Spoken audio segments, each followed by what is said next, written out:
Hello again, and welcome to Faith, Family, and Politics. I'm your host, Joshua Cummins. My name will come up on the screen shortly, I think. For you audio listeners, there we go. For you audio listeners, when we're doing video, we have beautiful little graphics that come up sometimes. But we have our young Mr. Cameron Reed over there in the producer's booth tonight, taking over for Sterling. So, we can't ask for perfection. But he'll get pretty darn close, right, Lou? Yes, he would. and that's our... Yeah, go ahead. And we're going to have a really big show today, right, Ken? Yeah. That's our good friend Louis Rodriguez here in studio with us. He's the host of Rodriguez Rants. Hopefully we'll be putting a new episode of that out here very, very soon. And then across from him, there's this person that joins us, part-time. His name's Alan McFarland, and he's the host of The Laughing Libertarian. I hope you love him. No, you're welcome. No, thank you. Thank you for having me on. Thanks for watching and all that good stuff. Make sure, of course, you like, share, subscribe, do all that good stuff. And make sure after this is over, you comment. And then, yes, all that stuff. Everything Revolver Broadcasting, Laughing Libertarian, all the good stuff. Well, and then also at this table, he has a show on Revolver Broadcasting as well. He's bringing the message this week, Danny Tippett. Wow, there we go. Yeah, you get the cheers. On time. Nailed it. Good job. Yeah, It Makes Sense podcast. That's my show. I host that. And usually 90% of the time, maybe more than 90% of the time, it's out on Sunday nights. That was so much better. I was afraid you were saying more than 90% of the time it actually makes sense. Well, we hope. That may be raising the bar a little bit. I'm just being honest. That's fair. But we try to make sense. How about that? Yeah. It tries to make sense, but really it makes sense it's where we talk about how the Christian worldview makes the most sense out of the world and life and the universe and everything. So that's what I talk about on that show, and we're going to do a little bit of that tonight, actually. So that's going to be awesome, and thank you for joining us. Yeah. I know, no problem. There was an opening, I jumped at it. Yeah, bit short notice, but it was. My wife almost came in my stead. It would have been a whole nother different kind of atmosphere in here. Yeah, certainly. I'm just kidding, Alan. She wasn't coming. Oh, okay. You had him sweating bullets over there. That sounds written. I know Danny wrote that. Whole nother topic. So did I get you the graphic last night? I think I tried to send it to you. And I don't know if I sent you the graphic that I made, the thumbnail I made. No, I don't see it.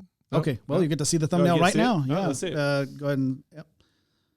All right. Yeah, nice. And for those audio listeners, the title is "Life Without God is Absurd." There you go. Yeah. All I saw is absurd. I saw the FFP logo and I was like, whoa. Yeah. And the tree in the middle. Did you not see the tree? No. Show him again. That was a tree. I saw it, guys. That's actually a tree out. There it is. That's actually a tree in Josh's backyard. Yeah. Yeah. I wish it was. No, I don't want no trees in my property. Be too close to my house, and yeah. Don't want anything falling around here. Exactly. So would you like to pray over the message? Yeah, let's pray. God, we just thank you for tonight. Thank you for another opportunity to sit and discuss and talk amongst friends, just sharing ideas. But, tonight we're going to talk about you, and we're going to talk about what life would be like if we did not have you. And so just pray for the listeners out there that are going to be hearing what we're talking about and all the banter, but all the questions and just the comments, God. I pray that we're lifting you up tonight. I also pray that as they're listening, that they do really try to give this a good thought, and sort of think outside the box. God, we thank you for this time and this day, and bless all of our family and bless everybody that we know and that we don't know, God, that we can affect for positive. In Jesus' name we pray, amen. Amen. I always feel like he throws a little thing in there about how I'm just going to talk.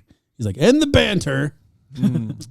Oh, you thought I was referencing you? Oh, yeah, definitely. No. That would never. I thought like 3/4 that was about me. No. Alan, that's cold. I told Josh I was hoping you weren't going to talk at all I was already told. This time. That's why I got it all out in the pre-show. By the way, I'm pretty sure Josh's going to chop that up for you guys. So no, it's all going to be There's a lot of it. So you guys should definitely check out that pre-show. It's it was a little fun. Only if you're a Rumble user do you get to see that stuff. Oh, man. You have to be a Rumble subscriber to watch the pre-show stuff. That's only go. for Good Rumble. plug. Yeah. Get on Rumble. Yeah. Otherwise, you just get to see the edited version without Alan in the episode at all on Facebook and YouTube. It's the Alan show prior. with the sidekick Josh. It's really good. You know I'm kidding, Alan. I'm just done talking, guys. Yes. All right. Well, let's get started. Yes, so sir. I know Yeah, this won't last long. You better get started now. most of you out there are used to like a teaching, and we're not going to do that tonight. We're going to more have a conversational teaching tonight. And so we're going to be, hopefully this guy and all the rest of you will be asking some questions, but I'm sort of going to talk a little bit about this because it's sort of hard to get a good sense of what the title means and how it's hard for us to think about things, like for the word nothing. Like I think I'd asked you the other night, right? On our show, I was like, can you describe what nothing is? And it's in words, it's virtually impossible for a human being to describe really what nothing is. You can't describe it with a color. You can't describe it with anything that's space or matter or time. Like you just can't, because we've never experienced nothing in this world. Never. We've always had space, matter, and time in our lives, right? Mm-hmm. Because you'd have to remove all that in order for us to have no thing. So to describe what life or the world would be like without God, and I'm going to say this largely from a Christian perspective, all right, from a Christian worldview, we can imagine what life would be without God. The point of what I want to talk about tonight is a lot of people say God doesn't exist, okay? Okay, I get that, and I get some of the reasons and the arguments for that, especially like the problem of evil, okay? Those things make sense. I don't think it's a very good argument. I think that actually proves the existence of God.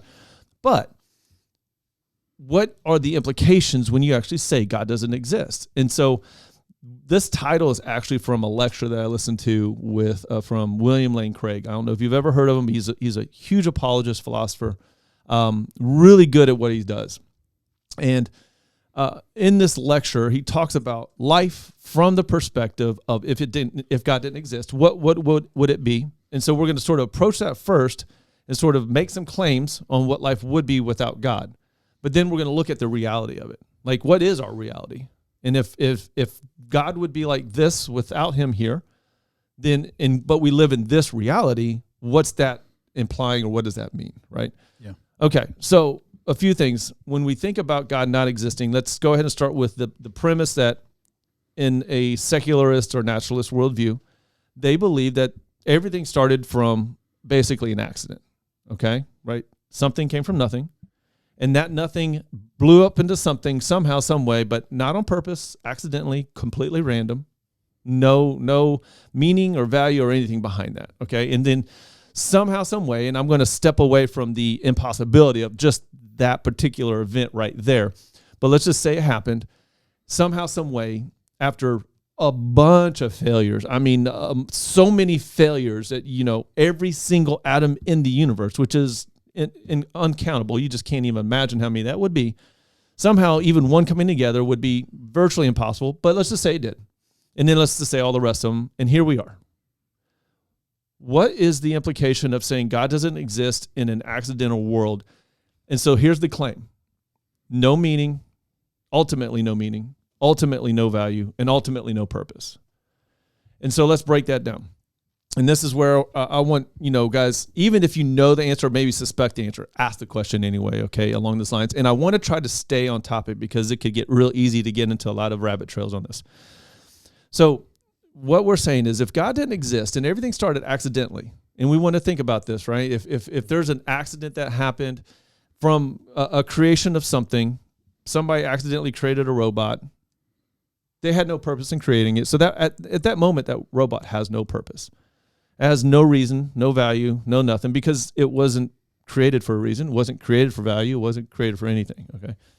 So we have human beings, and this is going to get pretty dark. Just so you know, there is a good side to it, but the reason why this is hard to digest, and I think a lot of people don't want to mess with this, is because it can get very dark, very depressing really quick. Mm-hmm. All right, so we die. We're dead.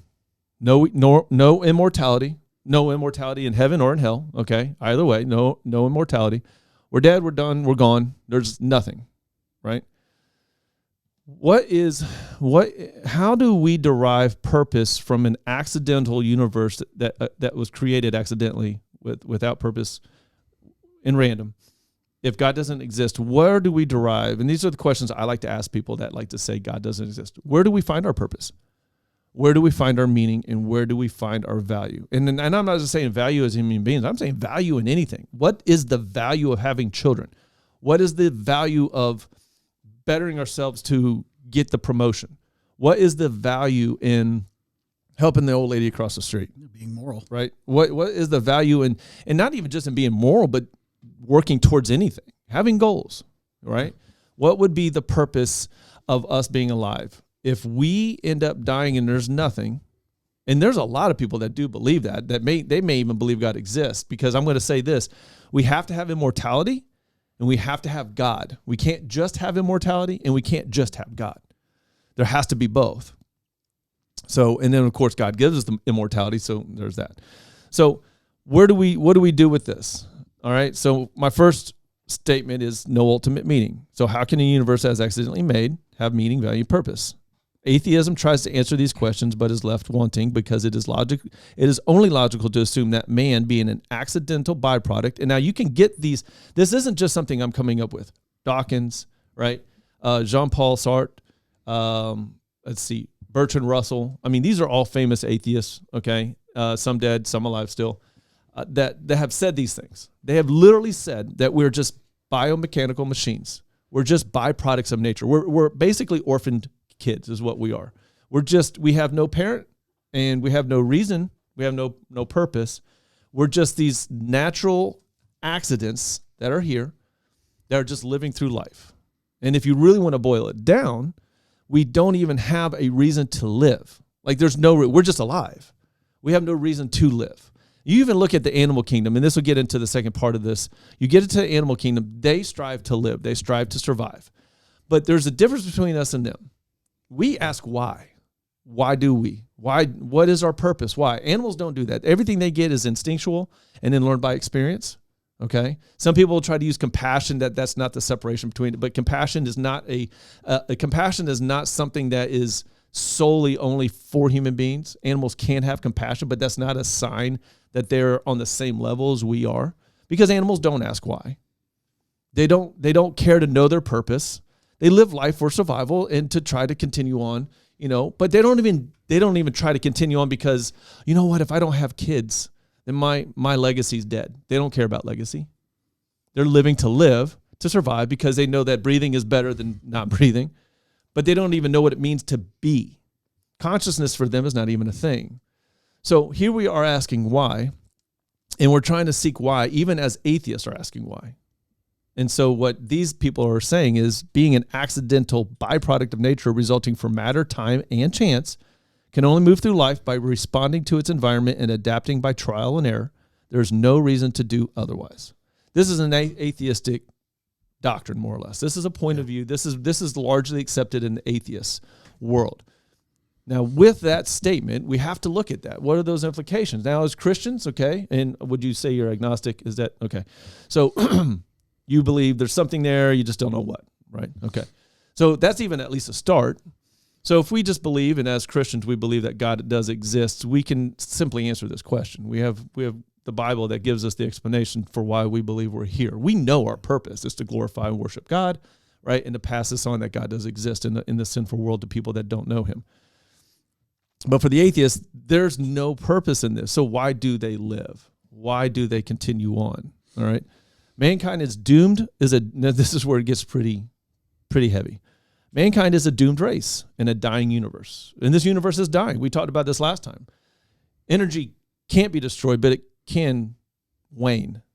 It will lose it will fade out. And it is, right? The universe is cooling. We see that. So we are growing, but slower and slower and slower, expanding. But it's cooling as it does. Energy is losing itself. We're a slowly dying universe, okay? So we're a doomed race. Why do we try so hard? Why are we on this hamster wheel trying so hard if the atheist is correct, right? What if the Big Bang never happened? What would those ramifications be? Well, if the Big Bang never happened, we have no purpose, there's no God, there's no reason. We're just on this hamster wheel. What's the purpose? The Big Bang not happening, it wouldn't matter. No hamster wheel. No hamster wheel, right? No hamster wheel, okay? Because man ends in nothing, he ultimately is nothing. That's a tough thing to swallow. Most people don't even want to think that way, right? But also because mere duration of existence does not equal meaning. So that's what they'll say. We'll say, well, there's no meaning in the universe. There's just no meaning, no purpose, no value. But I can create my own meaning. Well, that's delusional. If there is no meaning in the bigger general sense, then on the individual level, we can't create our own meaning. It doesn't make sense, first of all. Second of all, why would we want to create our own meaning, okay? Without God, who says whose values are right and wrong? Now, this is a big one, and this is a big one that I like to ask people because even Sam Harris, who's an atheist, he debated, I think it's God Debate 1. It's a good debate with him and William Lane Craig, or it was either, what's the Indian guy's name?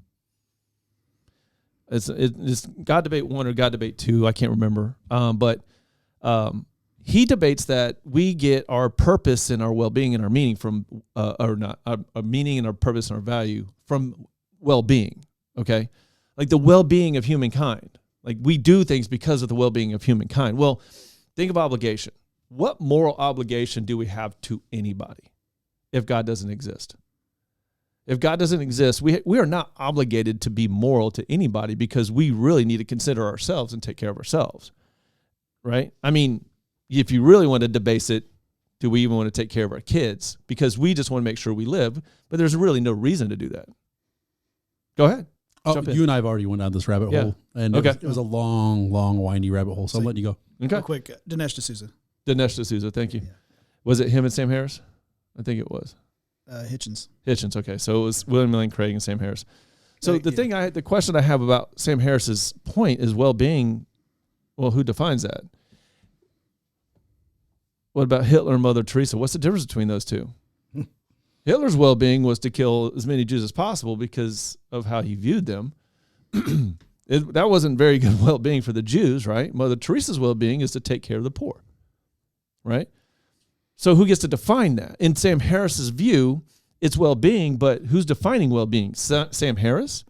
Or is there an objective statement or definition of what well-being means and why? Well, there can't be an objective because there is no person that's can set that objective standard because now we're giving them too much power. We're giving, like we do with the government, right? When we say to the government, we want you to control every aspect of our life, they become the objective standard. But they're still human beings and they're still corrupt, they're still sinful, they're still evil people. They're still going to do their own selfish decisions for their own agendas. Like attempt to control every aspect of our lives. Exactly. So objective is not good when you have corrupt people and everybody is corrupt. Now, if I do want to reference the Bible, that's what it tells us. But if you don't even want to reference the Bible, if everybody wasn't corrupt, let's just say we were all good-natured, would evil exist? Without God, yes. But if we're good-natured, let's just say we are good-natured. I doubt it if we'd be good-natured. That's what I'm saying. We're not good-natured, right? Go ahead. It would definitely exist because the ideology of evil is human created, just like words. I mean, you see this in a vacuum all the time. No matter how great people are, even inside of, let's say, a church, there's going to be a belief that even though something that isn't nearly as bad as something else is still considered bad in that vacuum. So, right. At the end of the day, yes, you can say, okay, everyone is good. We're all good-hearted. We all care about each other. Let's say there's 4 people, four of us in a small village. This is how we live. Right. We care about each other. We help each other and everything else. Well, one day, maybe one of our idiosyncrasies or something in our personality is a little different than the other. And the other 3 are like, that's a little off, right? Little off isn't that big of a deal. Little off over time, however, in a situation that is clean and happy and everything else could become to that group of people evil. Okay. I'm going to stop it right there because you're doing exactly what I asked the audience not to do at the very beginning. We can't imagine a good-natured human being or human race. We can't. Because you're speaking to a reality that we have now. Because there are people that say God doesn't exist, and they say people are good-natured. But all of us at this table would agree evil exists. So you're speaking to a current reality. Well, I'm just saying that it's human nature, period. I mean, if you want to remove all of our assets. So, no, you're right. But that's a reality now. That is human nature. Absolutely correct. And the Bible speaks this truth. That's my point. This is an anti-biblical doctrine. This is not what the Bible says. The Bible tells us we're sinful natured. right? And so people might say, well, how are we sinful natured and how do we ever do good? Because God exists. You're an artwork of God. You're a piece of work from God. You're a piece from work from God. Every artist puts their mark on their artwork. Goodness, or the ability to do good because of free will, is in every one of us. It's not our nature, because we are all sinful because of Adam's sin. Now, I'm speaking from a biblical point of view and Christian point of view. But the reality, what you're speaking to, is real. However, in a different reality where everybody was good-natured, the definition of nature is who you are. It's your being. See, God is good-natured. That's his being. So if you look up the definition of nature, now this is, of course, from human words, right? Let's just say that, but words have meaning. Natured is who you are. We are sinfully natured, okay, according to the Bible. Take that away, right? And you just have a person who says you're good-natured. And this, again, for reality purposes, in another world, another universe, we are good-natured. We have no reason to commit evil. That's not our being. That's not who we are. We do because that is who we are. But we can also do good things because we are created by a good being. Okay, so that's the argument there. If you're actually good-natured, it's really because that, again, that's your being. We're talking about your being. We're not talking about the possibility of something. Okay, so what I'm saying is, theoretically, the way you're saying this, if it's if you are not human, we're stripping that away and we're all just good-natured people, then we'd all have to be exactly the same, and there'd be no deviation from any of us. We'd be precisely the same people, top to bottom. Otherwise, any deviation from the other people could possibly be perceived as evil or just bad, which is what I'm saying. Yes. Take away the evil part. We wouldn't even know it. I think you have something, Lou? What I was going to say is, without God, how are we going to learn to love? How are we going to learn to get along with each other? Right. It's going to be evil. So you're all making my point. It's illogical. A good-natured human race is pointless. God did not make us. He made us good, but here's the key ingredient. He gave us free will. And so this also flies in the face of God created evil. God did not create evil. He allowed us to have free will, which allows for we could keep the population down. That's another podcast show right there. And we could do that a series. But is that a Bill Gates joke? Not through their food, just war, okay? Okay. I don't want to poison people unless they're my enemy. Right. So speaking from that good nature point, you're making all my points. You're saying it's because it doesn't make sense. It's illogical, and we can't even fathom that or imagine that. But we also know that's not the reality. I'll come back to that here in a minute. Sartre says moral values are just byproduct of personal taste or socio-biological evolution. Okay, now remember, this is an atheist that's saying this, right? We're going to talk about, can he actually live that, though? All right. Concept of moral obligation is unintelligible apart from God. We just talked about that. If there's no God, we have no reason to be obligated to doing moral things, right? All choices are determined by conditioning. God doesn't exist. And freedom is really an illusion because we're doing things out of, like for the animal kingdom, they're not really free to do anything. They're doing what they are pretty much programmed, inborn, in their instincts, and then their experiences are guiding them towards. This is how they're going to operate. We can see this throughout all the animals. We can always pretty much, there are always maybe one that does something a little bit different, or maybe there is a microevolution occurrence happening, right? Something's changing, because of the conditions, but that's a response to their conditions. Yeah, usually it's right. Another survival tactic over time. So they're just again, survival of the fittest, right? Okay. Yeah. So taking all of those things, now we have to look at what is the reality. Okay, so we see evil exists, and this is a huge argument. This is probably the best argument I think that an atheist tries to bring, but again, I believe it truly shows that God does exist. Evil does exist, but we do good things, all right? That's the reality of things. The reality is we believe in meaning and purpose and value, even atheists do, okay? The only people that can truly live without their understanding of right or wrong are people who have mental issues, right? Or psychotics, people that are just psychotically crazy, right? They don't have that idea of being able to understand really right or wrong. They can be told all day long and they can say they understand, but it doesn't comprehend, and that's why they end up killing lots of people or doing crazy things or getting put in mental hospitals, because their concept of reality and being able to process those things is not there. But that's a small percentage of people in the world and in history. So when we look at the reality of things, we're seeing that these things that aren't actually happening. If God doesn't exist, and if they are, then we're sort of just, why are we doing those things? Yeah. What's the purpose? Like, if God really doesn't exist, why do we have this?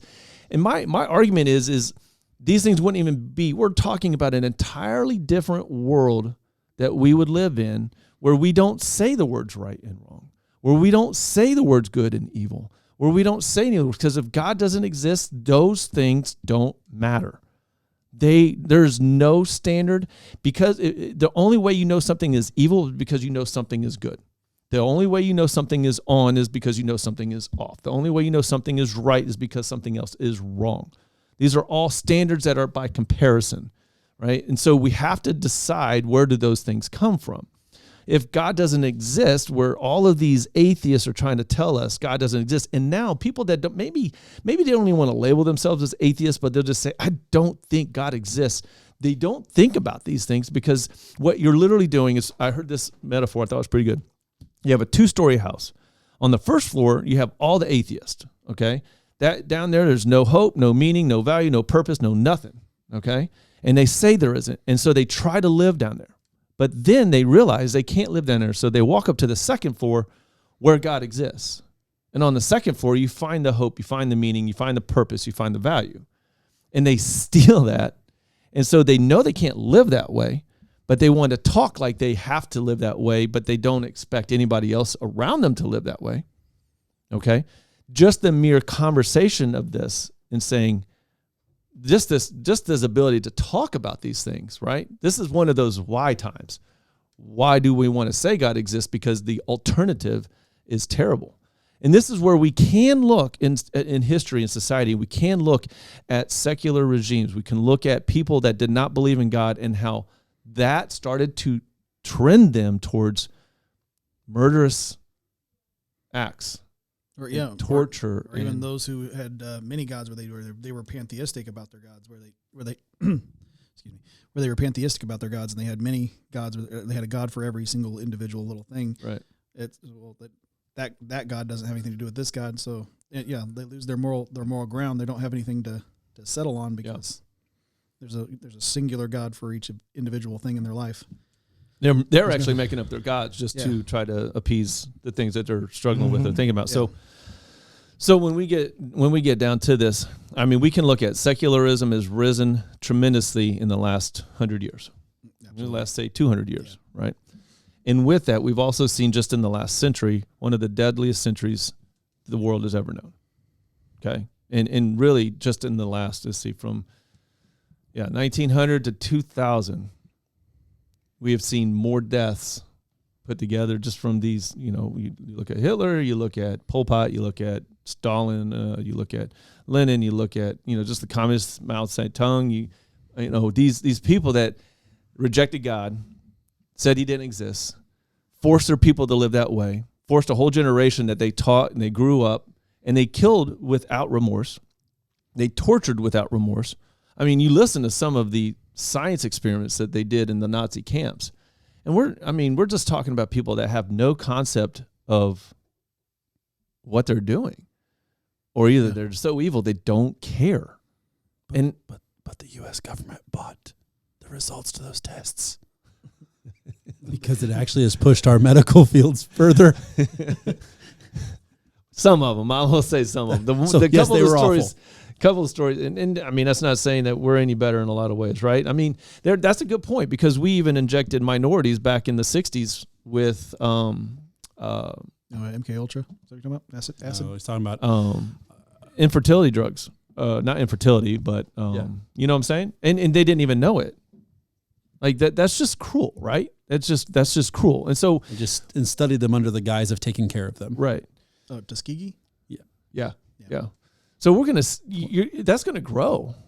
Okay. And that's the problem with this idea of God doesn't exist, because eventually somebody buys into this, and we're looking at a completely chaotic, murderous, torturous, non-emotional, just doesn't matter. We're just going to, there's no God to be held accountable to.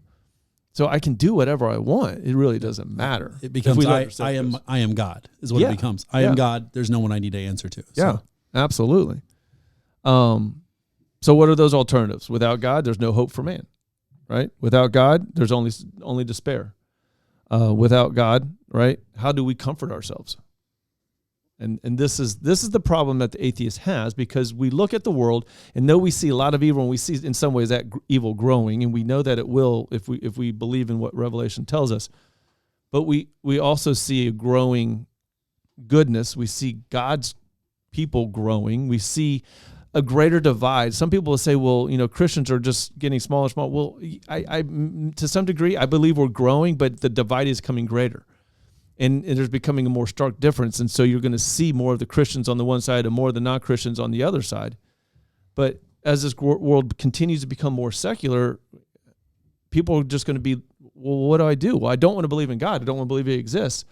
So how do I comfort myself? How do I understand? Why do I have purpose? Why do I have purpose? Suicide is growing at a rate that we've not seen, I would say, probably ever, especially since this pandemic.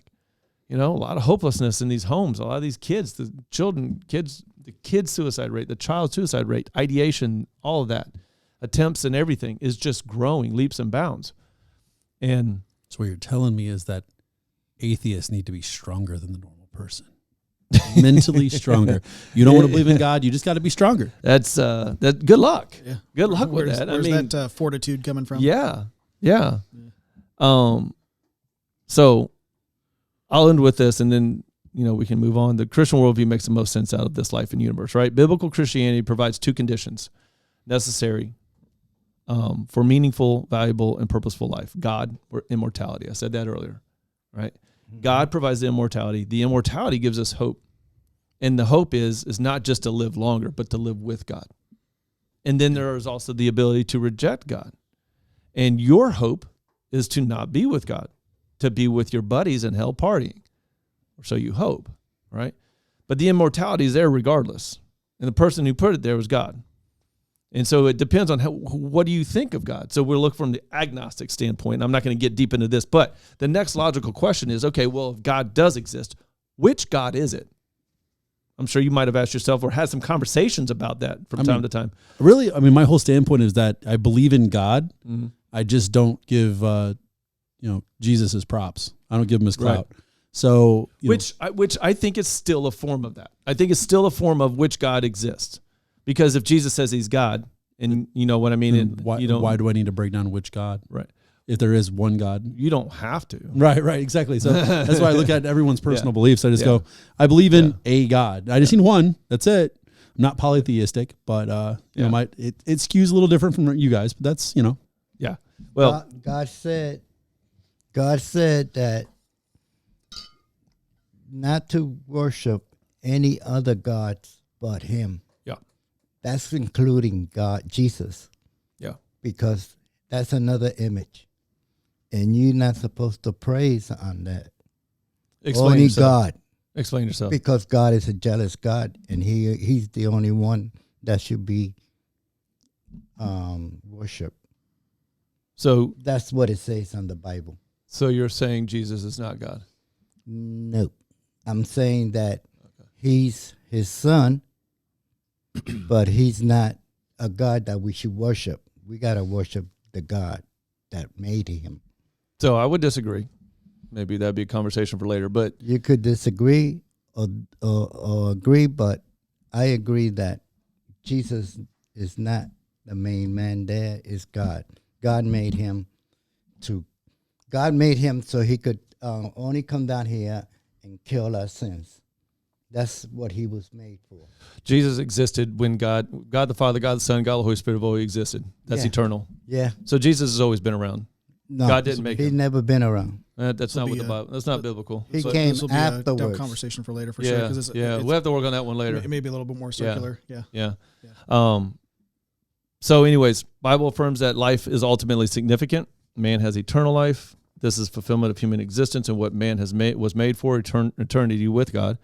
Moral values are rooted in nature of God himself. Moral choices have eternal significance. God holds man accountable for them, and man's life has purpose to glorify God and enjoy him forever. So really, honestly, that's the good news. We look at the bad news at the very beginning and all the depression of what that sounds like. And I get that way. Like I'm talking with somebody, and as soon as they start talking about, well, God doesn't even exist, or their version of what they think God is, and it's not biblical. It's not what the Bible tells us, right? It's not what God's letting us in on. And it's like, I'm so glad I don't think that way. I did used to, but I'm so glad I don't anymore, because that is I'm already deal with anxiety and depression. I couldn't imagine living life questioning hope and purpose and meaning and value in my life. That's just not a way that I want to live. I think a lot of people create it and they figure out how to make it day to day to day. Yeah, they do. But ultimately, when you're, on your deathbed, or if you're ever thinking about death, yeah, what is there to hope for if you don't know or have a clue, or if you don't think there is anything after life?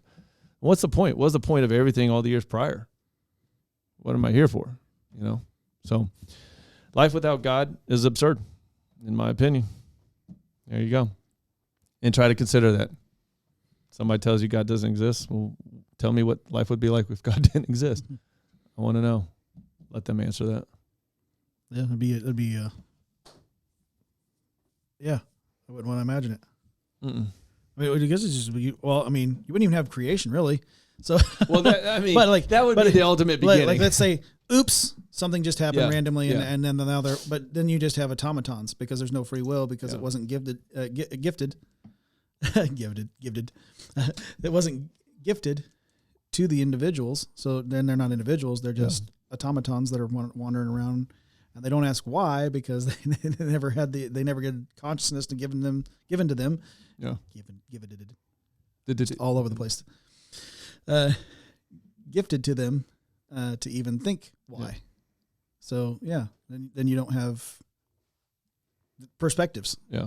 You just have survival. You just have animals. You ever talk to somebody that they said that, they're like the third child, and their parents are like, maybe even know their parents in your conversation with them, and they're like, yeah, that one was an accident. Yeah. And, to some degree, you can look at that person's life and go, I can see now why they sort of act the way they do, because they sort of have adopted that idea that they are an accident, and they weren't intentionally put here. And that's not true. I mean, I think God controls all those plans, but it's a tough road it's a tough thought to have, especially when you're struggling. God is the only thing that's gotten me through everything I've gotten through and pushes me towards where I want to go. Not the same way I used to push myself. Yeah. I have more joy with that. Before I didn't have the joy. Before I wasn't joyful at all. I was doubtful. I was gonna say, like, the only thing I could think of that would even come close to potentially even answering that question would be like, AI. Right, like, because it has but it's like it's intelligence or perceived consciousness without purpose. Yeah. Or the really cute movie from the 80s called Short Circuit, where Johnny Five comes alive. Yeah. But he has humans, or the one lady in particular, to follow around and go, oh, this is how moral. Mm-hmm.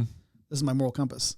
So think of AI though. What's the big worry about that right now? That they're going to destroy the human race. I mean, some AI. Not all of them, but you think of Terminator, right? And the reason why they're going to destroy the human race because. How do you eliminate war? No. Eliminate the person. How do you make the world a better place? Right. And what do robots do? They look at humans and go, they're terrible to each other. Yes. Get rid of them. Yeah. You know what I mean? They're destroying the environment. They're destroying each other. So they're a perfect example of a place without God, of a mindset where God didn't exist. Yeah, it's a logical conclusion to think that we shouldn't be here if we're destroying things and destroying each other. Yeah. So I don't know where you end up. Mm-hmm. How do we take that into the family? Or the AI, or the AI just straight up goes, well, they created us. They are by far the best. We can only hope for that. Right. Such a small percentage chance. I'm going to go ahead and it's like sliding scale. It's like war, destruction of the planet, created us. Okay, we got to pull that back a little bit. Yeah. What's going to happen when I hit the activating button? I hope they remember I gave them life. But God thinks that way. I'm not God that doesn't think that way. I'm saying, but God knew I'm going to give them free will. He hit that activated button. In a sense, He's like, humans do destroy God because they stop believing in him. Mm-hmm. It's not actually destroying well, him. Nietzsche said God is dead, right? Yeah. I mean, he wasn't obviously, but yeah, he said that because he's like, in my mind, he's dead, and we have killed him. He had a whole poem about it. The madman, or the mad world. I think it's the madman. Yeah, and he's like, we killed God, because of how we lived. What are we gonna do about it? Keep it moving. We'll be all right. Forward, always forward, right? Yeah. So. How do we take that into the family portion? Any ideas? Nothing. I've got nothing for you. You're the leader of the ship. Hey, I just brought the teaching. I'm just here for that. I just tried not to insert too many things because I wanted to hear everything you had to say. Well, I generally wing it, and I usually do really well. I mean, for 60 episodes, I did really well, but now we're at 61, and I'm going, I'm dead in the water. Well, maybe for a good conversation, Lou, you got kids, right? We all got kids here, right? I got dogs. Oh, dogs. Okay, so you got dogs. Nieces and nephews. You got That's kids. You got nieces and nephews. There we go. So you got kids in your life that you can pour into. Yeah. So what do you when you have kids? Man, you know what? This is bothering me about kids these days. Like, I'm glad my kid. I feel like my kids are just older than all the craziness that's happening, right? And so I was listening to somebody the other day. They were just giving out stats about kids wanting to kill themselves, kids that were hopeless, and we're talking like 12 years old. Sorry, this wasn't about kids. It'd be funny. No. The Canada thing. Yeah, there's an ongoing joke. If you go back and watch the episode of A Few Shots, there's a episode Alan and I did called "Oh Canada, You Kill Me," and it was about their voluntary euthanasia program that they have in Canada. There's a whole bunch of just such and such and such and such, or you can kill yourself. Yeah. It was just it kept going. Yeah, for a while. Well, I mean, so from a standpoint here, how old are your kids? They're old.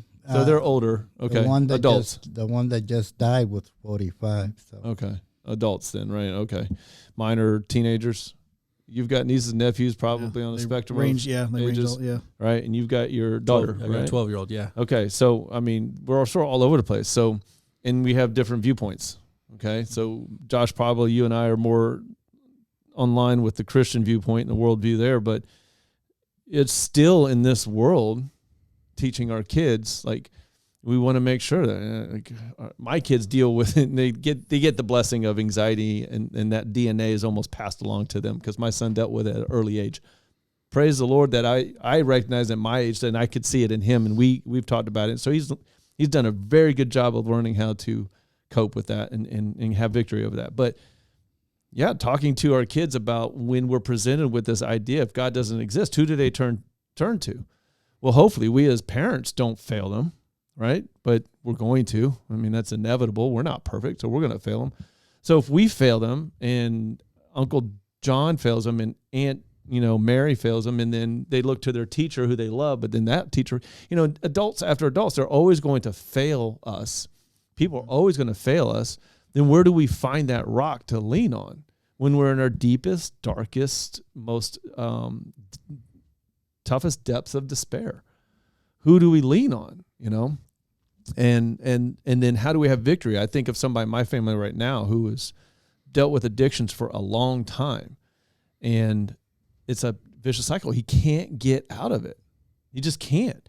He's up here for a few years, and then he's right back down again, and he's down for a while, and then he's back up again. And I'm just looking at him going like, man, I want you to hear what I'm saying. Like, there is somebody that is always dependable and always there. I know it's not like, physical, like, you're there and you're there and you're there, but he is closer than that even, he's here. Like, how do I express that to my kids? And then they're going to have grandkids. I can't imagine a world that is going to be when they have kids. I was thinking about that the other day. I was like, I want to sit you all down with your boyfriend and your girlfriend, and then my one that doesn't have anybody. Did you become Italian there for a second? What is it all down? I'm not very good with accents, but if I did sound Italian, I will take it. Sit you all down. I can do redneck real quick, but I cannot do Italian. Italian. He's going to do the voices for the next Mario Brothers movie. I thought Oh, so. yeah. Still closer Really to being bad Italian than John Leguizamo. Oh, gosh. Anyway, Yes, So- definitely a step up from that. But yeah, I don't, that's something that I'm working through. And not just for my kids, but for my grandkids. Like I wouldn't want to put my kids in school. I almost wanted to take them out of school. Yeah, what will the world look like for them tomorrow? Because it's ever changing, and it seems to only ever get worse. And you're like, I got to impart as much moral standard as I can onto this next generation before I get my last breath in. It really boils down to truth. Yeah. Right? Trying to help them understand what's the truth and what's the lies. And, jeez. so this is funny because, of course, we've already talked about my beliefs. My ex-wife, my daughter's mom, a Christian, and she said, when Riley was little, she was like, "Hey, I want to put her in this church daycare. Are you cool with that?" And I said, "Absolutely." At very least, I look at religion as a coping mechanism. Mm-hmm. For all human beings, it's I want to live forever. I don't want to die. I do not want to not exist. I want to see my people. I don't want to lose my people. I want to find the people I've lost in my lifetime. Those are normal human, thoughts. So I've never, ever discredited religion of any sort because they all kind of lead to that. So I agreed to it. And so she did it. And I said, hey, it teaches great morals, great values. These are the things that she needs to be a good human being, period. And that's awesome. We jump up and they stop going to church when she's like, 5 or 6. Mm-hmm. Her mom has a much busier schedule, can't make time. I coached her basketball team over the winter at a church. Yeah. And I love the irony there. Yeah, well, that was, you can't find Take that, Elanus. Well, so yeah, right. So the hard part of that was, obviously I wanted to honestly coach anywhere else but a church. I didn't want to coach, but they're so good with community outreach. They're like, here you go. You can't find anywhere else to play basketball. We have a big room that our parishioners paid for. Come on out, pay us and play some ball. But they set the score at 10 for each team. And then every girl had to memorize a little passage. Right. Yep. And then if they didn't remember it, you were going to lose points at the beginning. I remember you telling me that. Right. And they never actually did that. They never took points away. But of course, they never came in and were like, "Hey, that makes sense." I mean, right? A Christian. You imagine the minister's like, "Well, you didn't do your homework about God. We're going to do the Christian thing, and we're going to take 10 points away from you." Right. But we didn't. I didn't want to go into that. My daughter never wanted to memorize the passage. Right. I always sent the passage out the second they sent it to me. I sent it to every parent, hoping that somebody wanted to do it. And we also had 10 minutes of every practice where we had to sit down and actually talk about God. And it was already kind of outlined for us, which was ironic that I'm the person leading that. But hey, it works out great. A lot of it was value based. It wasn't like Jesus. Right. It was very much like, these are values. Yeah. Teach these values. Let's ask questions about these values and see how it works through their life. But I'm sorry, I just got a picture of my head. Leading in. Oh yeah, I'm picturing Arnold Schwarzenegger in Kindergarten Cop, and I just see you sitting in front of these kids, and these kids just start asking you these wide-eyed questions. Oh, I had a couple. Well, one of them, no joke. I had another coach. Another coach was he was fantastic for that. And I actually asked him ahead of time. I said, "Hey, look, I don't really do this. I coach basketball. I know basketball inside and out, X's and O's. We can win games. Right. But this aspect, I don't know." And he goes, "Don't worry, I got it. I'm on it. I'm contributing now." Right. He jumped right in there and he was handling it. He finished every time, every devotional with a prayer. And so when he was gone the last couple of weeks of the season, he couldn't be there. We go through all this. I think I've done my due diligence. I'm like, all right, let's get back at it. And one little girl goes, "But we didn't pray." And I went, "Well, we're going to do that before the game. So let's go ahead and get up here and let's go do this real quick." And so it was just one of those things. I jokingly said this, but actually did it where I said, okay, well, they're going to take 10 points away if we don't know this. I'm going to blow every team out by 20 or 30 points because if they take 10 points away, I'm going to make them such a solid offensive team that if they uphold this rule, We're still winning. we're still We're winning. still winning. This is the irony. And my daughter she absolutely hated that aspect of it.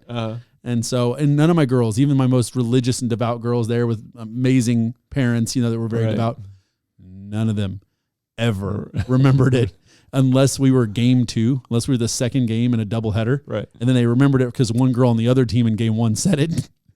That was the only, I felt so bad. I'm like, oh man, I feel horribly irresponsible right now. If you ever get in that situation and they say they need to at least have one memorized, just go over that one the whole time. Just keep hammering it so they can memorize it, right? Just Jesus wept, Oh no, it's a specific one. It's a specific one every week. That's what I know. Oh, That's what I'm saying. But if that's the situation and it's just one, and they just like, we want you to learn, just get them to learn one. Because we noticed in past seasons, they never learn them. Maybe it's just too many. Here's one. Yeah, there was always one girl on the other team who was like, I've got it. And I'm like, oh, I don't like you. I know that's not nice to say, but you know what? I hope one of these girls puts 20 on your head tonight. I always loved that in church when they were like, memorize this for next week. And I was like, yeah, I get to memorize it because I knew it meant like candy or some kind of. Oh, yeah. That's fair. See, I was the like kid that got payoff. I got stuck in Sunday That's school. what they should have done. It's like you either get candy or you don't, but not take away points. 10 points. Yeah. Incentive. Real incentive. Start everybody with 10. If you don't know it, you lose points. They never did it. But I was always the kid that like the 6 times or 4 times I went to church, I was in Sunday school not knowing anything. So it was amazing. What's up, Lou? I see your See the gears turning, gears buddy. are turning. What you got for us? Yeah. I left a gangster life. Yeah. And that's what I try to teach my kids. How to defend yourself. We lived in New York, so New York is rough. I told them, believe in God, but God ain't going to help you down here. You got to help yourself. You got to fight for yourself and defend yourself because God ain't going to be there for you. He might be there for luck if you get away, but he ain't going to protect you from fighting somebody. You're going to have to do it on your own. And that's what I used to teach my kids, how to defend yourself, because in New York, you have rapists, you have gangs all over, you have murderers. You got to deal with that every day in life in New York. Yeah, it's even worse now. Yeah, it's even worse now. So, and it was bad then too, but now it's even worse because of they have a revolving door at the jail. Yeah. But I used to teach them that, and but I also had them all baptized and taught them a little bit about God, and believe in God. But down here, there's no God. There's you. And the person that you're going to have to fight and defend yourself. God is up there, and that's where you're going to meet him when you go. But right now, you got to defend yourself down here. And that's what I used to teach them. Yeah, self-defense is very important. And and they have to learn that more and more nowadays, especially if they're in a tougher town like New York. And I taught them self-defense, boxing. I had them going. I had them doing, the military exercises, so they could be stronger than most kids. Because once they start that school in New York, there's a lot of bullies in school. So that's what I used to teach my kids. And very important. That's the only thing I knew back then, because that's what I did. I gang banged, and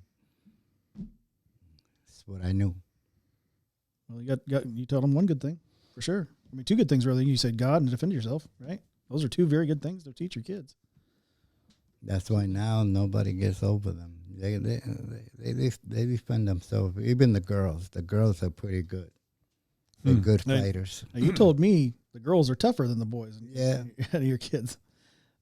They'll gang up on you, believe me. Better watch out. They go to the bars. They get into fights and slug it out like men. And I keep telling them, don't do that. Don't go. Oh, yeah. One day somebody's going to sneak up behind you and stab you. They say, don't worry, Dad. We cover each other's back.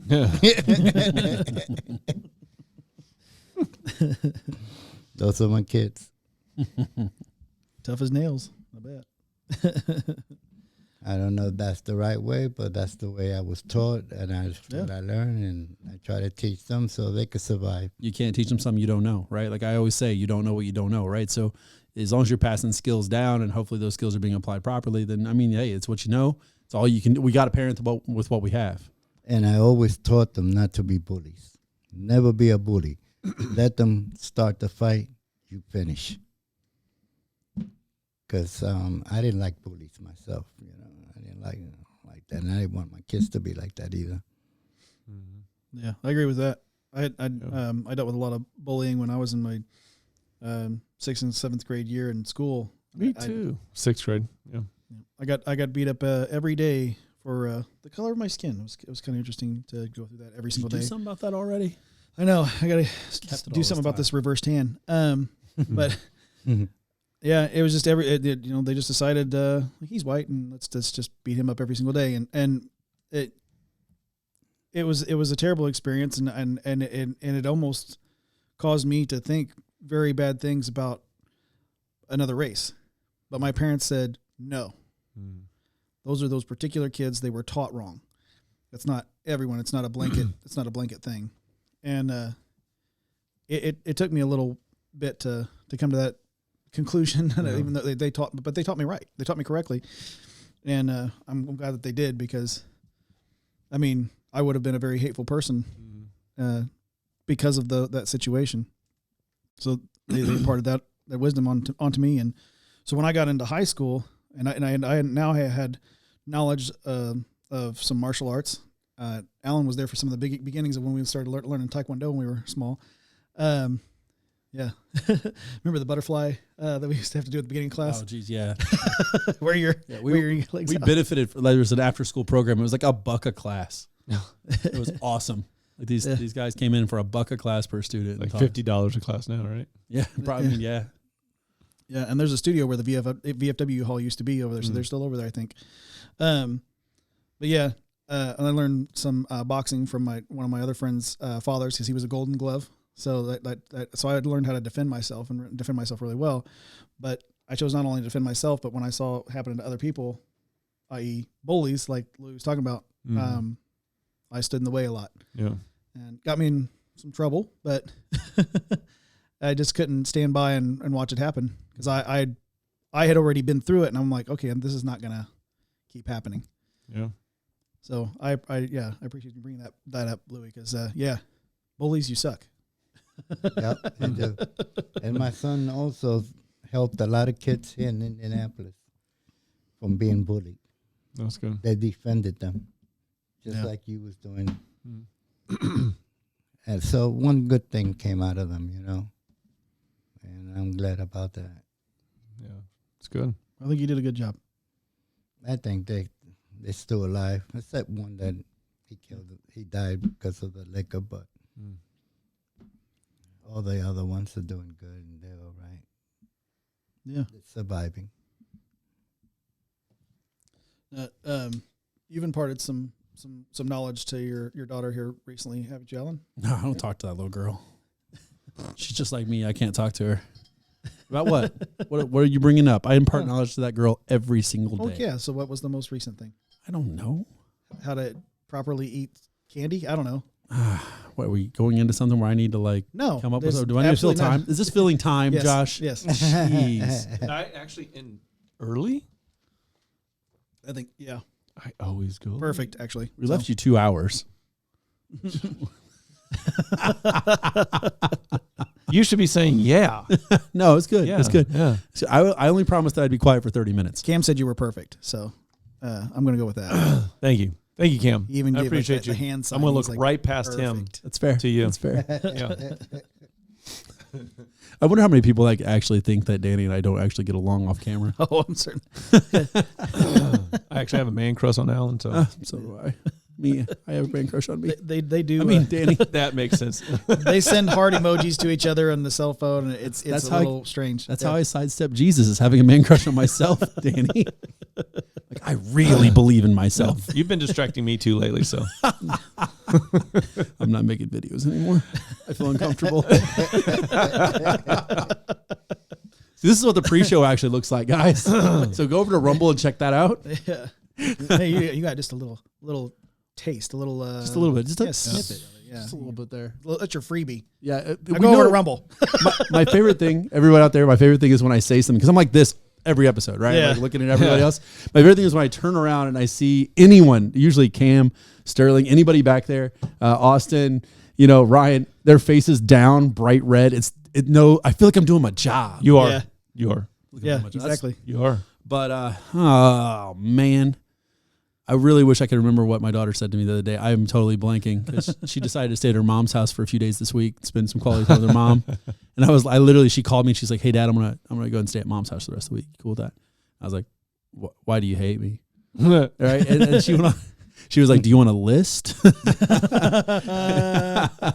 was like, "You know what? Stay at your mom's house the rest of the week." Yeah. That's a good old Alan reply. Yeah, that kid. Chip off the old block right there. You Yeah. should be proud. She's something. Yeah. She's something special.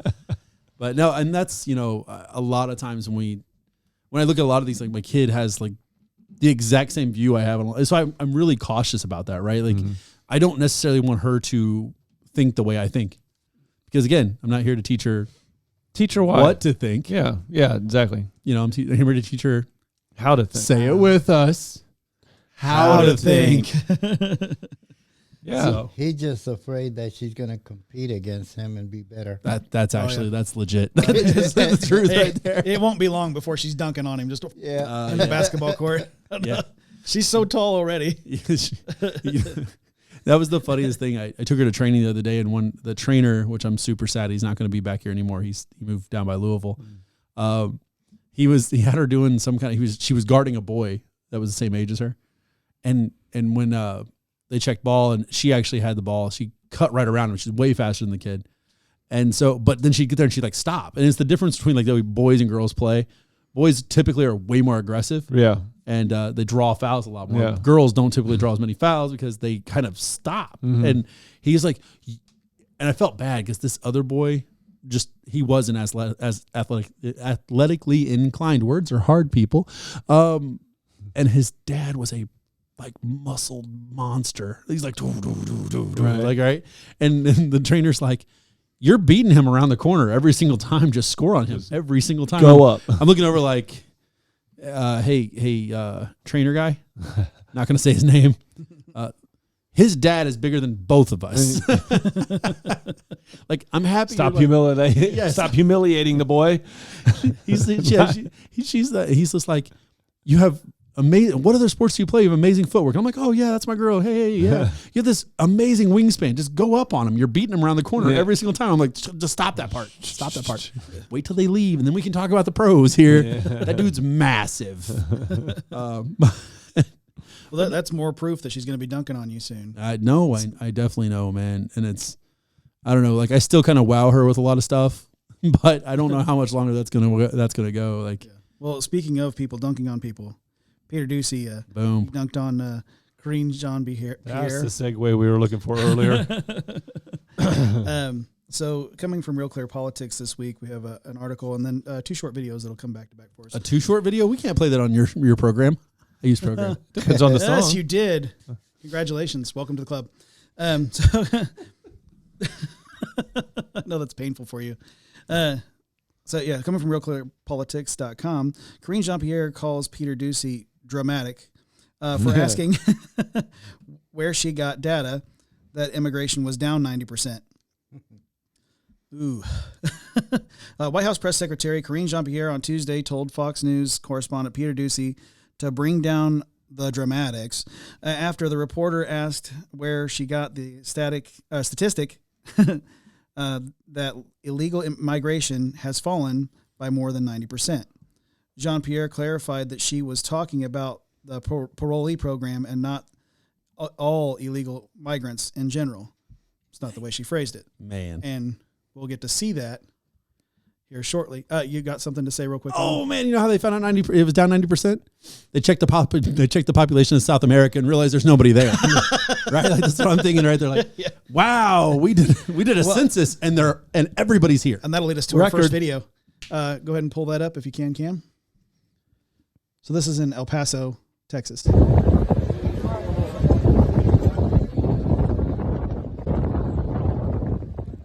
All those people. There's what you were talking about, Alan. All the South America, just right there at El Paso. Hey, yo. It's like Mardi Gras. Mardi Gras at like 4 a.m. Looks more like the NRA. Well, they're waiting for Title 42 to end in a week. It just keeps going. It'd be amazing if there was an actual COVID outbreak there because of Title 42. Oh, yeah, then it would just kick right back in. Yeah. Well, I guess all you got to do is go down there, Alan. You've had it enough.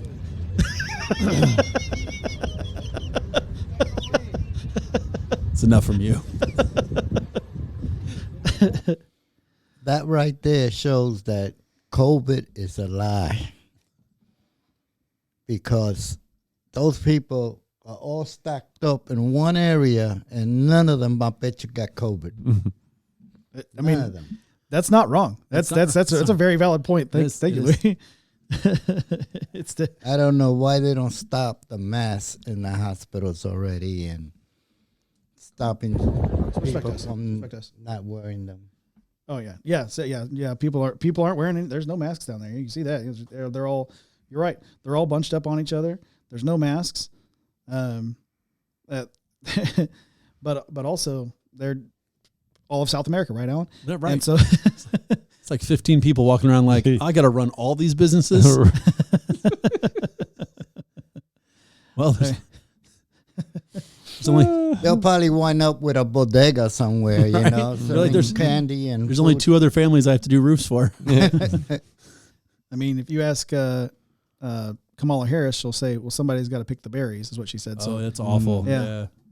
So I guess there's going to be a whole lot of farms that's going to get a whole lot of berries picked. I guess berry season. Grapes. If you're a good plant American, you'll go buy flowers. all the berries. Make a demand.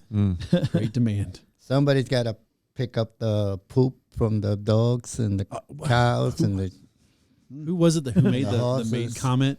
Who was it? That's crappy work, Lou. That's crappy work. Hey, I can't remember which celebrity it was that made the maid comment. Like Maid comment. Yeah. Oh, While you're noodle on that, Yeah. we'll watch Karinejeanpierre get owned by Peter Ducey. you Real guys quick. work on that. I'll work on finding out who that was, who stepped in it. somebody got beat up. President has used the tools that he has in front of him to prepare ahead of Title 42 lifting. As you know, that is happening in the next couple of days. And so we are putting DHS, Department of State, is putting forth processes to deal with the changes that are going to be ahead of us. And so that is what's important here, and that's what you've been seeing for the past several months. You've heard from DHS, you've heard from the State Department on what we're putting in place to deal with the border once Title 42 lifts. You said yesterday that when it comes to illegal migration, you've seen it come down by more than 90%. Where did that number come from? Because CBP is telling us the number is. I hear you. I'm about to answer. 136,000 people more I'm about to this answer fiscal you. year so far. If the dramatics could come down just a little bit. If the dramatics could come down a little bit. What's dramatic about asking a question about? Okay, I'm going to answer. So I was speaking to the parolee program. As you know, the president put in place a parolee program to deal with certain countries on ways that we can limit. Look at illegal Peter's face. migration. He's just And we have stewing. seen the data has shown us that it has gone down by more than 90%. That was what I was speaking And to. just to No, follow up really we're quick, going to the go. We're going to president move. talks a lot Go ahead. about Go ahead. how Go much ahead. he's Go ahead. We're moving, Peter. Because she knows she's going to continue to flounder. So when See, 42 is over, what's going to happen? They all come in? Yeah. Yep. Yeah. Yeah, there's pretty much there's no the restriction. border towns are flooded right now. Yeah, I mean they have there's military down there right now to help to assist, but they don't have any they can't enforce anything, so they're No, they basically can't. useless. They They're don't just, have immigration authority. Yeah. And so they're there for processing. Yeah. That's all they're there for. to turn them loose, and then give them a court date and turn them loose, and then when they'll never show up for that court date in like 3 years. So I want to point something out, because this is what ticks me off about this administration is their willy-nilliness with words. She knows if she throws out 90%, whether or not she meant parolee or not. When she made the statement, it was our immigration has gone down 90%. It was, and I knew this was going to come up, because I was like, I listened to it, and the next day I was like, yep, she's going to attribute that to the parolee program. However, it has done nothing for the illegal immigration at all. Like, you can tout the 90% and that's down, and you can hope and pray that the ignorant people out there are going to say, oh, 90% is down. So but regardless if the parolee program's doing whatever it's doing, immigration is growing. Illegal immigration is growing in this country. So don't talk about a program that's not making an impact on the actual problem. You know what I mean? Yeah. Like, that's what ticks me off, is how they like to take certain words and numbers and things. There was something, and I can't even remember what it was. She said something the other day that was a flat out lie. I mean, just like, we know that's not the truth. Well, she did say, well, we wanted to open schools. We worked to open schools. That was what we were here to do. When, day one, we talked about opening. What in the world? Like, do you not remember that you've been on TV and this has been recorded, and that there is evidence of you saying contrary, absolutely otherwise? Now, all these people are going to come on in to the United States after 42 is over. So that means we, the taxpayers, have to pay all these people. And where we're going to get all that money to pay all these millions of people that are coming in? Well, with the inflation that we're having right now. Well, they're going to increase the debt ceiling, I'm sure, at some point, because the Republicans will give in, and Biden's going to continue to have a spending spree. They're just going to be raising our taxes. They're going to get that's into exactly what they want to do. They're going to get into our Social Security taxes. Think about this. There's about, I think they say, 5,000 a day coming in right now. They're thinking 13,000 a day when this is lifted. Mm-hmm. And that's the only ones they catch and count. That's not the ones they don't catch and count. So I worked on the border. I did that job. And I can tell you right now that we caught about, on average, I would say at least in our area, 20% of what we chased. Sometimes we caught 100%, depending. But more often than not, I would say 20 to 30% is what we actually apprehended. Some of those were southbounders, but a lot of those were gotaways. And when they said 10 years ago that we had 12 million illegals in the United States, they're basing it off of expired visas. They're not even basing it off those that cross the border. And when they do add those numbers in, you can go ahead and triple that number. I promise you that's a much higher, and especially now, we're talking 50, 60 million in my opinion. Now, this is my experienced opinion from working in the Border Patrol. And so I am projecting out, but with the increase that we're seeing now, highest numbers we've ever seen. Which is insane when you consider we're just slightly over 300 million. Yeah. They said over thousands of kids that had come over, and half of them are missing, and they can't find out where they're at. Well, did you hear that trafficking? They're putting them? Yeah, they're sending them out, and I can't remember that government agency that is taking them and sending them to these places, but then they're not tracking them, and they're not where they're supposed to be. Right. And I don't even want to get to that kind of conspiracy theory that our government is doing that, but it sure as heck seems like it. It's the CIA, and they're called lily pads. But I got two solutions. But I want Alan to say what he's going to say first. I mean, now I've got another solution. But yes. I was just going to say, guys, what do you expect from them? I mean, honestly. From who? The government? From the leftists, guys. Oh. I mean, they're sterilizing their children. They can't have any more children coming into the next voting cycle, right? So you got to go get kids somewhere else that'll do the things you need done, right? So I mean, but you know the irony of voting base shrinks. But the irony of that is that when Trump was in office, is that, and even now with DeSantis in Florida, more Latinos are voting Republican now, even more African Americans, not more than. Well, the Latino base has definitely grown a lot. Like it's rivaling this comparison between us having more to some degree. Now the African American, the black vote, that one is grown, with us, but it's definitely not. The suburban housewife, this white suburban housewife has shrunk. No, they said in the last election with DeSantis, it grew. With DeSantis. It grew. Now, that is DeSantis and everything, but we look at DeSantis as, the poster child for our conservative values and what we're hoping to see happen. I'm not going to get into Trump DeSantis and stuff, but I mean, that's what I find ironic is the Latino vote is leaning more towards the conservative side now, and I feel like this transgender issue has definitely been bad for them with the Latinos because the Hispanic community is very religious. And this whole idea that, man, woman, man, whatever, it doesn't vibe with them. It really does not. The whole Latinx stuff, that's not coming. It's coming from white leftists. It's not coming from. Well, most of it's coming from white leftists. Yeah. A lot of them are waking up. And also, it's not only Latinos, it's Russians, Chinese, all kinds of different races coming into the United States. Yeah. I remember when I was in New York and I moved over here, I went 5 years later for vacation. Man, it was full of Chinese all over Brooklyn. You never seen them before, only in Chinatown. Yeah.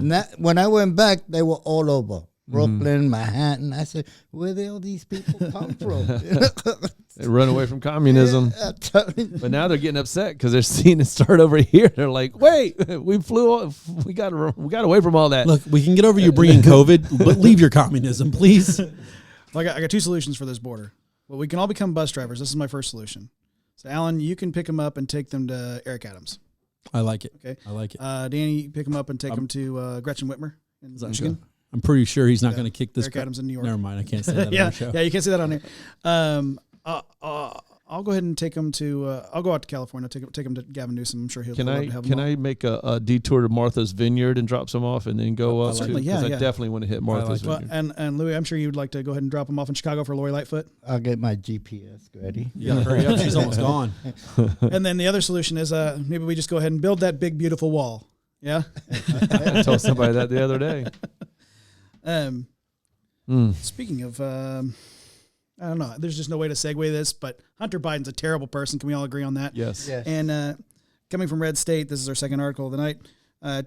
Charging. Speaking of failed things created by Democrats. Thank you. Charging decision in Hunter Biden case reportedly imminent. Major concerns arise amidst news. Could there finally be a light at the end of the tunnel regarding the federal criminal investigation into Hunter Biden? According to a new report from the Washington Post, left-leaning source, by the way, citing numerous sources, a charging decision is now imminent, and the investigation itself is essentially complete. That news comes after 4 years of rumors and speculation surrounding the probe, including lots of questions about why it has taken this long to near its accumulation. According to the same sources, law enforcement officials have been frustrated by the painfully slow pace of the investigation, taking 4 years to prepare a case involving tax fraud and a cut-and-dry gun crime charge against a single person is not typical, and it's led many to rightfully speculate that politics has played a role. Oh, really? Played a role in how the situation has been handled. Previously reported meeting between David Weiss, the U.S. attorney handling the case, and Hunter Biden's lawyers was also confirmed to have occurred by the sources. That would have been the last chance of the younger Biden's team to lobby the DOJ, Department of Justice, to not press charges or to lessen those being considered. Those charges include 2 counts of failure to file taxes, a single count of tax evasion, and the count of falsifying a gun purchase form. He threw that in a trash can, by the way. Mm-hmm. You don't have to file taxes on, Ukrainian money, right? Yeah, that's a loophole. The Post notes that some Hunter Biden allies are suggesting that because he paid back the back taxes, he should be let off the hook. Of course, they would think that. I was looking for there was a part in here about, see, maybe it's in here. So to not press charges because the money was eventually paid back by a wealthy Hollywood lawyer would be the ultimate slap in the face to normal Americans subjected to what is obviously a two-tiered justice system. Where is it at? There's somewhere in this article, and I read it once before, but I'm not finding it right now. But essentially, there's also in this investigation showing ties between him and paying his father. So it's like we could be looking at a potential impeachment if enough things come out in discovery, or from this investigation is going to have discovery. So let me tell you what's going to go ahead. No, you go. No, this is what's going to happen. They're going to, because it's no more has it ever been more obvious that everybody, that all the systems out there, the media and Hollywood and all that are all leftist and owned by the liberals and leftists, right? So just like they have been, they're going to drag this out. They're going to not talk about it. They're going to avoid it. They're going to, and then all of a sudden, they're going to be, wait a second, we're going to have this 80-year-old man in office again, because they're already starting to do it. And you're going to start to hear articles. You're going to start to hear more exposure. And then as this is getting serious, this is going to come out, and the media is going to turn on Joe Biden. Not because they woke up. No. Because they know that he's not going to win, and they don't think he's going to win. And so they're going to put in some, I don't know if this is Robert F. Kennedy Jr. that's, sort of pushing it or anything. But he's not going to get back in because they're going to push him out, because the only way they can do that is with all the bad stuff they've been holding back is now going to okay, here's our opportunity to go ahead and get this old man out of office, because we definitely don't want Kamala in there too. So okay. So this guy's gone, and they're going to start to talk about it, and everybody's going to be like, oh, the media woke up. No, they didn't wake up. This is how this is what they did to the Republicans. They pushed the ones that they thought that they wanted to win because they knew they would lose.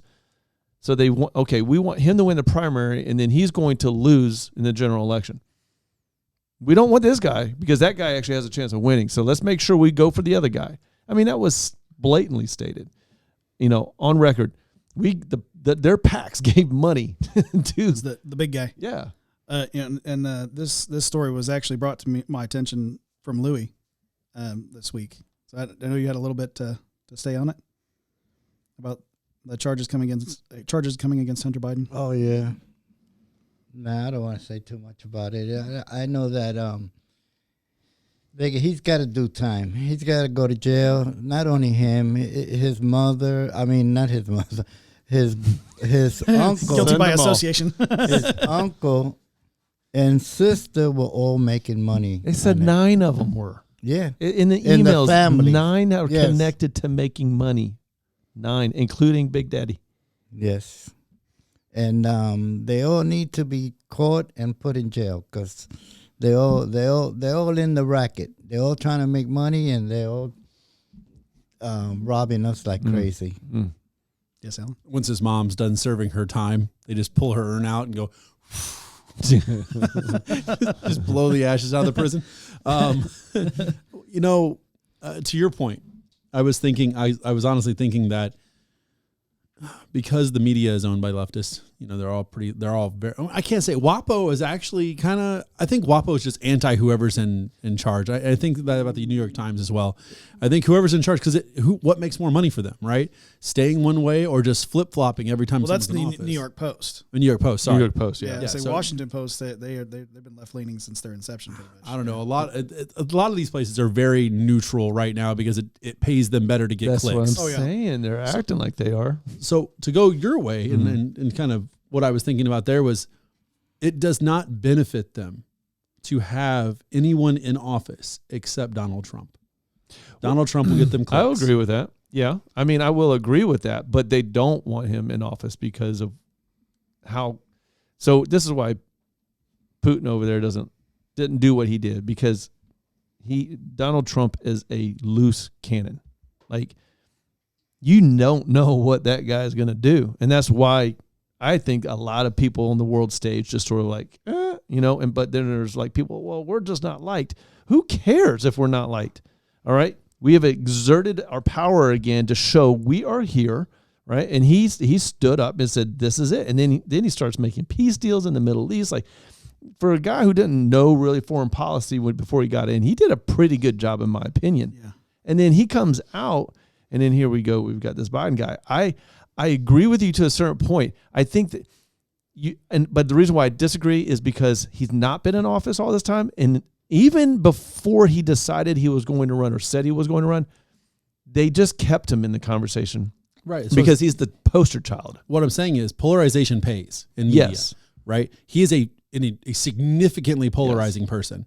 And if for whatever reason, if 30 seconds goes by and he's not polarizing, he will say something dramatic to make sure that somebody knows. Now, polarization, because honestly, most of their clicks aren't coming from leftists. Most of their clicks are coming from people on the right going, look at this ridiculous thing they said about the thing that we care about. Yeah. Right? I mean, that's just how it is. Because when you see something on, let's say, I'm not saying you're watching Fox News, but let's say you go by Fox News and it's like, oh yeah, that's something I believe. Yeah. Move on. Oh, I believe that. Move on. You don't click on it, right? Yeah. But if it's something that's like infuriating or something, people are more likely to click on it, which means they get paid. And that's why they would push this. Oh, well, hey, look at this decrepit old man. We got to get him out. He's not making us any money. So here's what I see happening. They're going to do to all of the last election with Congress when we had that, right? So all the Trump-backed people lost. And those were the ones that the Democrats wanted in. Okay, so now this is what they're going to do. They're going to bag on DeSantis big time, and they're going to prop up Trump. And they want Trump to beat DeSantis. They're scared, in my opinion. They're scared of him. They're not scared of Trump because they truly believe that even if Biden was their guy, that Biden could still win. Now, I don't know if that's true or not. I tend to think no, but they still think. So they're going to get those clicks, but what they've done is pretty brilliant. They have made Trump the face of the Republican Party. Or at least the conservative Republican Party. And that is enough for them to continue to bag on him all the time. Now, I think it will be harder because there's always been looming this potential second term that he would run for. So that would keep him in the picture. They want him to get to the general election, and they want him to be that guy that they can continue to bag on. I don't think they want him to win at all. But, it's one of those things. I think they're going to try to keep him in the conversation, even if he's not there, even if DeSantis is winning.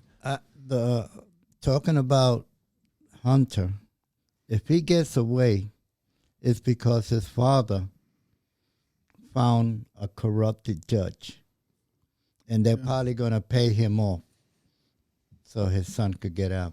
Or judge That's the only way they're going to get away with. Or they don't even need to find a corrupt judge. There's judges out there that would gladly just sort of gloss over this, that they have their own agendas. Now, I agree with you, though. A minute ago, you brought up Putin, and I'm glad you did, because he's our third and final article of the night. All right. What's up? I was going to say that you gave a face. So. Yeah, Hunter Biden's the only time you can ever say, like, man, with all that money, who thought he could just blow through it, right? Like, and mean it two different ways. Yeah, exactly. A little bit. He blew through it already. If OJ could get away with murder with the money he had, anybody can. Allegedly. Allegedly. The glove didn't fit.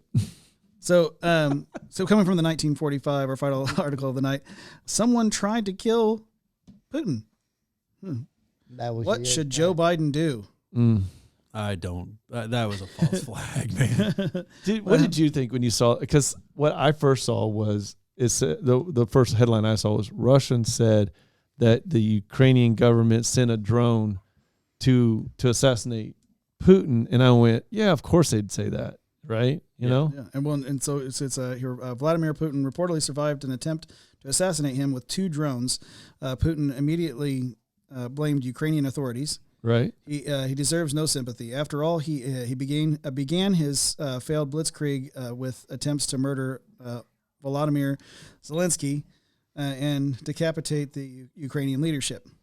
Nor is assassination of the world leaders necessarily illegal. Indeed, it could be moral if targeting the commander-in-chief responsible for aggression could prevent far greater bloodshed.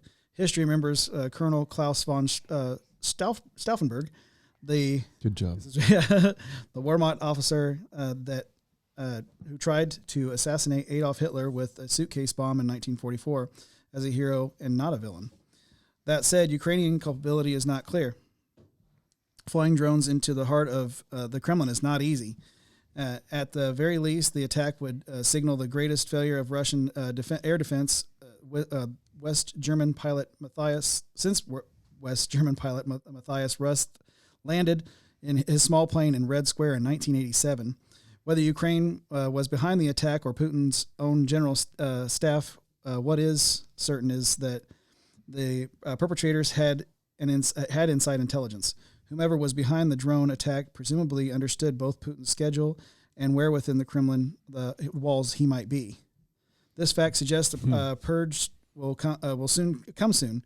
Putin, a former intelligence officer himself, understands he has a leak. No Russian general officer or intelligence aide should risk standing by a window above the second floor or anywhere near the top of a flight of stairs. Nor should they drink any tea unless they like the aftertaste of polonium. He's going to be anxious all the time now. So did the drone have a bomb, or did the drone have assault weapons from Biden? I don't know. I like how you added the last part. So they're saying this drone. That's a good joke, Lou. Unless it was launched inside of, Russia, right? Yeah. They're saying this drone traveled at least 280 miles, because that's the distance between the Ukrainian border and the Kremlin. Yeah. No, this sir. is an inside job. Yeah. No. There's a lot of people. No, wanting sir. that. Yeah. No, sir. That drone did not go 280 miles. No. Like, That's look. They literally just launch it in the backyard of the Kremlin, and then they shoot it down and it goes above, and they're like, aha! Yeah. I'm telling you, man, either this might have been set up to just for more, or I wouldn't put it past him to setting it up, but also there's a lot of people who want him dead. Yeah, well, but here's the other thing too. Like, now he's kind of like, let's do nuclear war then. Let's just do it. No, definitely, it's a false flag. I Yeah. believe it's a false flag. I believe it is a way to this was an attempted assassination. Yeah. World War II started with an assassination. These Yeah. these wars started with an assassination or attempted assassination. Look what they're trying to do to me. He's trying to rally people around. We have to amp it up, and I can't take any risks. So let's get the old rusty tubes up in the air. You know. He's got to be very suicidal to start using nuclear war. Tell you. I don't think he's got backing from China yet, 100% either for that. You got Iran. Iran's definitely going to back him no matter what. Yeah, but Iran doesn't. Well, I'm not saying they don't have the weapons, because that was supposed to be squashed. But Hey, new administration. I mean, George Bush looked under his couch. They're not there. They're not there. Idiot. Yeah, I don't know. I don't know. I think he's psychotic. I think he's loses his mind. Well, now even more so if this is true. And regardless, I think he's going to be ended up thrown out a window here soon. I don't think he's going to last. I think he's riling up his own people. They don't want this anymore.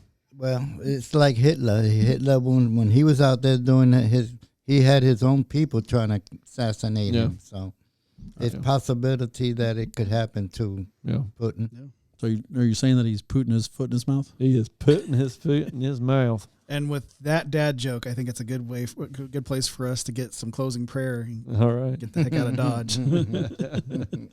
Lord, just thank you for tonight and the conversation. God, I'm just so glad that we don't live in an absurd world, or at least absurd in the sense of, if you didn't exist, what would we be living in right now? But it is pretty absurd to some degree with just the evil and the sin and all of that. But you have provided a way back to you. You have given us a gift, God, that we can accept. And Father, in our faith that we have in you, it's just a beautiful gift that I know that I would rather have that than to have nothing. Father, thank you for giving all of us purpose and all of us meaning and all of us value. And I pray anybody out there that's struggling with any of that, any hopelessness, any depression or anxiety, Father, I pray that you reveal yourself to them. Holy Spirit, speak to their hearts, speak to their minds. I pray that they do sense you and feel you, look to your word to find that purpose and that meaning and that value. We love you. In Jesus' name we pray. Amen. Amen. That was the man that brought the message tonight, Brother Danny Tippett. See you guys. Yeah, thank you for joining us. It Makes Sense podcast. Sunday nights, usually. Yes. We've been trying to get it on time. Usually. That's a lot my fault. Well, I can take some blame too. Because it's just you and I. We'll get it there. Yeah, we'll get it there. We'll We'll get get it. Well, it's where that we'll get on a schedule. Yes. Right, Alan? No. You know, speaking of people being on a schedule. Alan refuses schedules. Alan's schedules. time. Alan runs on Alan's time. Yeah, It's very true. This is an inside joke that we all very true. all the time. As soon as I think I'm going to be on time, I'm like, Yeah. I might just have to take a break here for a second. You try to rile him up to get there on time, but he's just not. Not happening. Yeah. Not happening. It's Alan McFarland, host of The Laughing Libertarian. Oh, I think it still happens, right? I Sometimes. don't know. I might want to edit one day. Guys, I hate editing. Me too. Like, seriously, I'm just going to go rant for a second. I asked who wants to see a live show, and I think I got, 2 responses? Come on, guys. Did they say no? I don't want to edit. If you're watching right now, when this thing closes out, just go over there and vote. What are you doing with your life? Right. That's a line I would use. I like it. Yeah. What are you doing with your life? And across from him, you know him and you love him, the host of Rodriguez Rants, Louis Rodriguez. Hello. Thank you for having me. It was Thank a you for great joining show, us. Louis. Good job. Thank you. And I've been your host, Joshua Cummins. I don't know if you heard here recently, Jerry Springer passed away at age 79. He had no idea that it would be his final thoughts. And with that, we'll see you next week.